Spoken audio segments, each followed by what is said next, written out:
Hi. I know it's been a while. Ignore my makeup. I tried doing like a Bengal tiger pattern, but purple. And this one stripe got away with me. For some reason, it always looks like there's a mark right there. There's not. Anyway, it's 2022. We are almost done with January. Well, I guess we're about halfway through. I don't know if you would call that almost done or not. I wanted to talk about rude people. I don't have very many encounters with rude people personally, but I have a few stories. One is Dr. Benedict. I think I told that story. It was my yellow birthday story where he released me too early and my hair is too long. I don't like this length. Anyway, he released me too early after a surgery and I got pancreatitis and had to come back into the hospital and be in the hospital over my 14th or 15th birthday. But that's not the story I'm telling in this video of him. I think it was for that same surgery, but I had to come back in and have stitches removed. And they were right down the middle of my stomach. And actually, they've been used, and that section has been used and reused multiple times for multiple surgeries. So it's very bumpy. So I'm in the hospital bed. They have me loaded up with morphine, which is okay for me to take when it's not when I'm not under anesthesia. They got me loaded up with morphine. I'm staring at the tiles on the ceiling, counting them, and he's bent over me with a certain sensitive area of his, like directly over my body. And one stitch he pulled, it must have been a nerve ending somewhere. Cause my knee went up and I was this close to kneeing him in a very sensitive area. And at the time I was very apologetic, but later, not so much after all that he put us through. Because there was another incident where, while I was in the hospital with pancreatitis, I don't know if I told this part, my parents weren't allowed to see my records. I was a minor at the time. I was 14, 15. So, it's the only time my mom has ever had a screaming match with the nurses in the hallway. Because all I knew was platelets were low or something about my, I don't know, blood cells and platelets, mumbo jumbo. But they wouldn't give specifics and they wouldn't let my mom look at my records. And she went off, rightfully so. And that was him. That was under his jurisdiction. And then the second story I remember, I don't know if I've told this. I was having a surgery. It might have been that surgery. I don't remember. With the stitches that I had to be removed by him. Oh, by the way, my family had a very colorful name for him where you remove the C and T I guess you would just remove the T at the end of his name and put a K. So instead of Dr. Benedict, it's something else. Anyway, there was surgery. I vaguely remember being told that my mother could come back to the operating room until they had me all ready to go. Like she could walk back there and then she had to come back. But for some reason I said no. I don't know why. But maybe it's they give you that stuff to calm you down before you have the mask on or whatever. Maybe that just made me real chill and I was like, nah. But as they're wheeling me back, I panicked because I realized I do want her to go with me. I don't know why I remember it that way because it doesn't sound right. I get all the way to the operating room. I'm freaking out.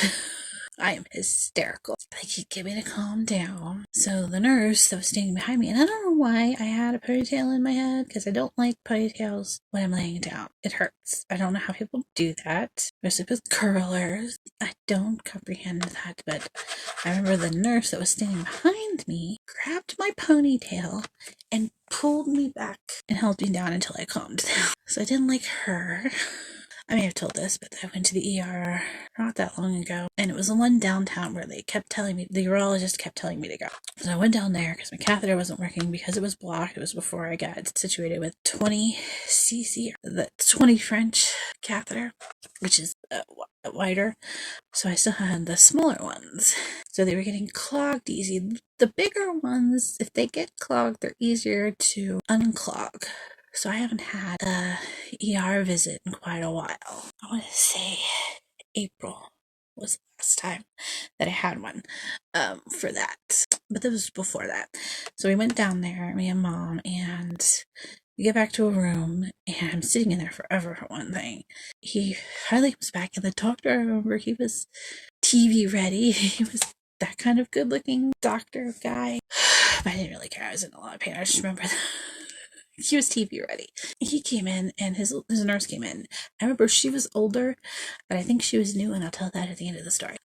He goes, I go, okay, so I think a kidney stone has gone through or two and is blocking off my catheter from the inside, but I can't get it to flush out. Of course, they don't ever believe me, and they've tried to flush it several more times, which makes me even more full, and then they take forever finding the proper catheter to use. I don't know why they can't get the saline and the catheter together.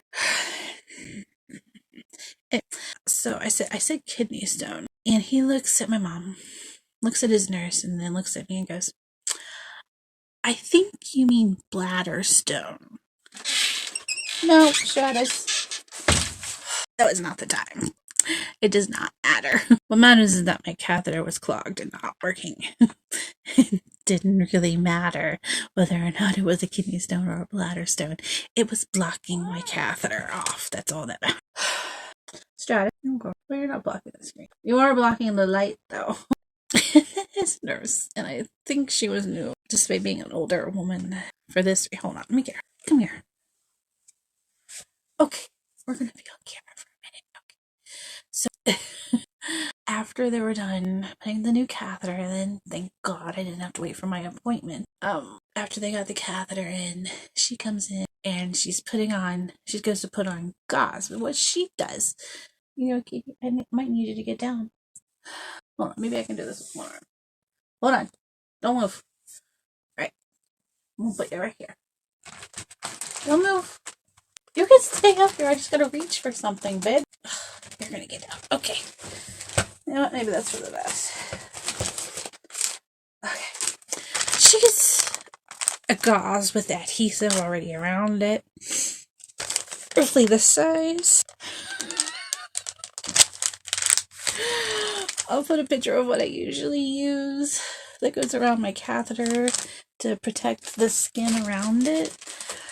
She put that on there with adhesive, and the way I do it, it doesn't touch certain parts of my body that has hairs that are very sensitive. The way she did it, it touched all of that. It did the whole area. Stratus, you're back. Come here. Come here. Okay. Don't. You acted like you wanted me to hold you. You are not a parrot. Thank you. But it's right up against my face. No, this is not a comfortable position for a cat to sit on the human. Okay, come here. All right, keep going. Okay, now your claw's right in my cleavage now. Okay, so that was fun to take off. Anyway, when I was little, I went to something called Clinic, which stood for Myelomeningocele Clinic. It was for people with spina bifida. Me and Mom were friends with this other mother-daughter, and she was about my age, the girl. And the mother had created something, I don't remember what it was, neither does my mom, that would help the daughter out. I wish I knew what it was. But this doctor straight up told her that Stratus straight up told her that she couldn't have made that because she was a woman. So yeah, there was that. He retired, I think, not too long ago. SeaWorld got when I was a kid through Make-A-Wish, I went to SeaWorld and Disney World, I think. Disney World or Disneyland, whichever one is in the same vicinity. And when we went to SeaWorld, she sees herself. We went to the Shamu show. And there's an area where you can sit where you will be splashed. And people will sit purposefully. So we sat in that section. I didn't get up and down. I wasn't that kind of person to get up and down during shows. I still don't do that like during concerts and whatnot. I was 9, I think. I don't know. I think so. And what's up? Bye. She's only been in here 6,000 times today. So we're in the splash section, and I remember I only got splashed teeny tiny bits because this man decided to plant himself in front of me and stand and block 99% of the water. So that experience was ruined. Right along those lines, I remember we went to the Renaissance Festival when I was in 8th grade. We went as a field trip, and I was in my wheelchair, and we went. There was this one show. I think it was like not sword fighting. I don't think it was like a mud fighting thing. I don't know. But there was like these tree stumps as seats. So I pull up my wheelchair to the back of the row, the last row, and these two boys, I don't think they were affiliated with our school, kept standing on their tree stumps, blocking my view. This sweet woman who was one of the moms of one of the girls in my class. Lovely woman. She still works there. She she came over and she told the boys off, and they looked real guilty, like, oh, we're blocking the wheelchair girl. It was funny. She like shamed them in front of everyone. Thank you, Mrs. Vaguely. Right, there's another one along those lines. I went to the aquarium.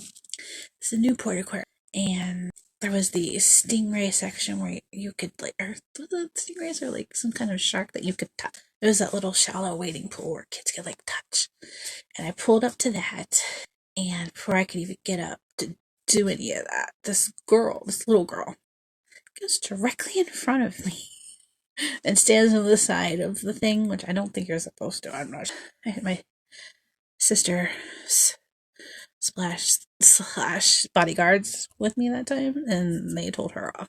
The guy at the zoo. I had a manual wheelchair when I was a kid, and we went to the zoo one time, and there was this one section of the zoo that was just all downhill. It was this long downhill slope, and there was exhibits along the way. And I remember it was also huge in like width. Like there was so much space, and we were going down the hill. And I remember this one guy was walking, and instead of waiting to go around the back of us or whatever, he decided the better move would be to step over top of my lap.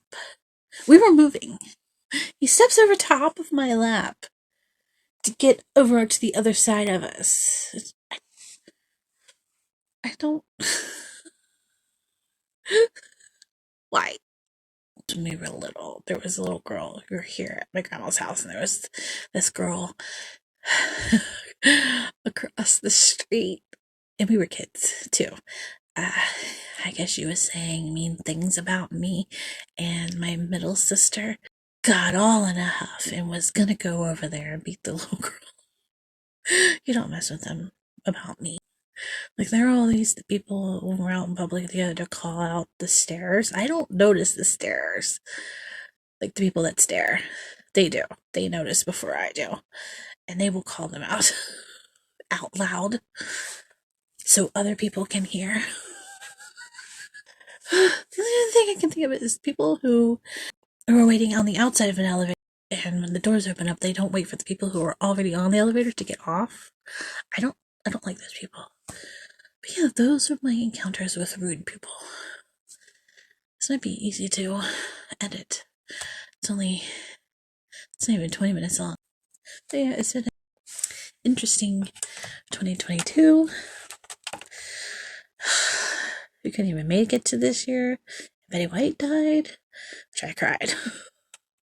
It was New Year's Eve, and I was just bawling. The very last day, and she died. She was only a couple of weeks away from her birthday. Bob Saget has died, so it's like America's grandma and America's dad have died. That worries me. We must protect Mr. Feeney at all cost. Okay, bye.